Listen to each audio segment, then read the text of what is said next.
ইসলামী দলকে ক্ষমতায় আনার জন্য ভোট দেওয়া জায়েজ হবে কিনা, আপনার রাষ্ট্র কারা পরিচালনা করবে এটা তো আপনার নির্ধারণ করে দেওয়ার দায়িত্ব আছে। আপনার রাষ্ট্র কারা পরিচালনা করবে? সাহাবায়ে কেরামদের যুগে কি হয়েছে? সাহাবায়ে কেরামদের যুগে বায়াত নেওয়া হতো। আবু বকরের কাছে বায়াত করেছেন, ওমরের কাছে বায়াত করেছেন, আবু বকরের কাছে বায়াত করেছেন ওমর রাদিয়াল্লাহু তাআলা আনহু।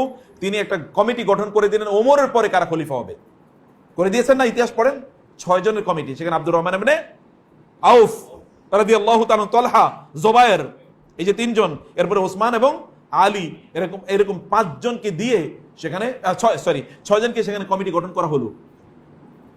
এই 6 জনের দায়িত্ব ছিল পরবর্তী খলিফা নির্ধারণ করা। এরা মানুষের কাছে গিয়েছেন, জিজ্ঞেস করেছেন, অধিকাংশ ভোট দিয়েছে কার পক্ষে? ভোট মানে এখনকার অর্থে বলছি আর কি। অধিকাংশ বললো যে আমরা ওসমানকে চাই, এর মধ্যে একটু কম সংখ্যক বললো কাকে চাই? আলীকে চাই।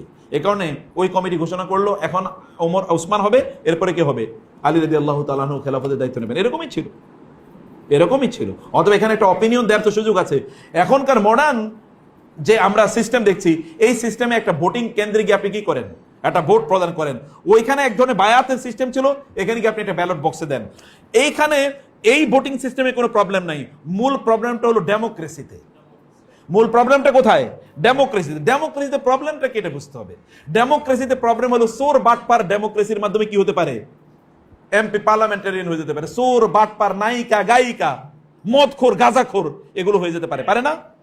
এবং তাই হয়েছে। গায়িকা, নর্তকীরা কি আমাদের আইন তৈরি করে নাই?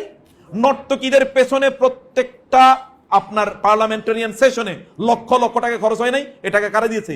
আমি দিয়েছি, আপনি দিয়েছেন। কোনো না কোনো ভাবে জুলুম করে আমাদের কাছ থেকে টাকা নেওয়া হয়েছে। অথচ এদেরকে নর্তকী থেকে লালন পালন করা হয়েছে। তা আপনি থাকেন, থাইকে যান, কিন্তু আপনি এরকম প্রহসন কেন করবেন? তথাকথিত ভোটার নির্বাচন আপনি করবেন, সেখানে হাজার হাজার কোটি টাকা যাবে। এগুলো কার টাকা? আমাদের টাকা।